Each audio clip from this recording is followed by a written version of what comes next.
Hello, and welcome to 5-Minute Math. Today we are looking at the 7th grade concept of simple and compound probabilities. This is standard 7.6i in the great state of Texas, and we are using item number 31 of the 2024 released STAAR test. If you haven't done so already, please go ahead and take a moment to pause the video, work this problem out on your own, unpause it, and we will look at our answers together. All right, so we've got a deck of cards. And these are our four possibilities here: red, blue, orange, yellow. We have a card drawn out, and then it's replaced, and they already go ahead and tell us that this is experimental probability, right? So we don't know actually how the deck is uh, filled with these different color cards. Is it four equal sets of 10, 10, 10, and 10? Possibly.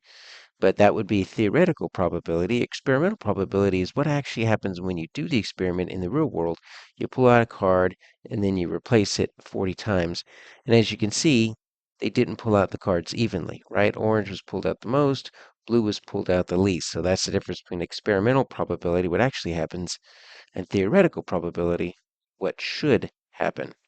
So we're trying to find the experimental probability, right, using this data right here, of the next card being drawn, red or orange. So if I wanted to just put my possibilities here as a sample space, right? It's pretty simple. I've just got four options. I've got red, I've got blue, I've got orange, and then I've got yellow. Those are my four possible options. Assuming that they are evenly distributed throughout the deck, if we wanted a theoretical probability, right? Well, if there's literally an even amount of each, right, we might say 1/4. But we're not dealing with the theoretical, we're dealing with the experimental.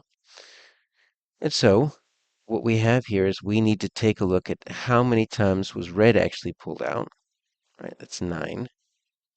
How many times was orange pulled out? 13. Okay?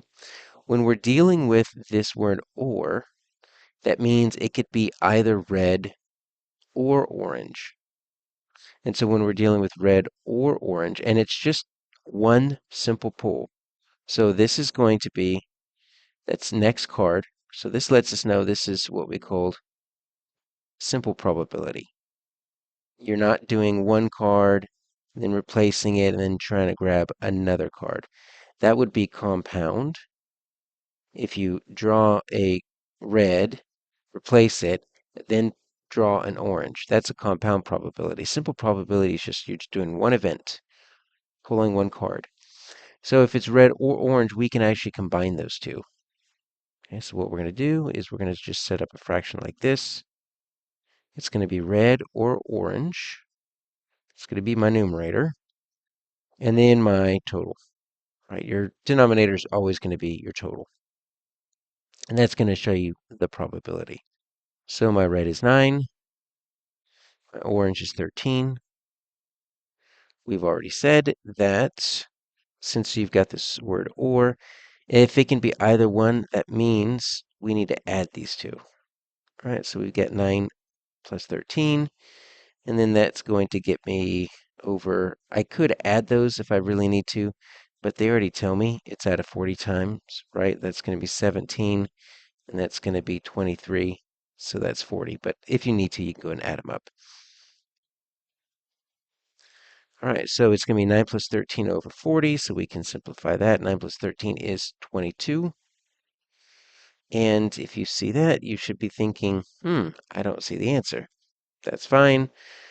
The one complicated, if you want to call it that, part of this problem is you are going to need to simplify. Whenever you see a fraction, your first question is, can I simplify?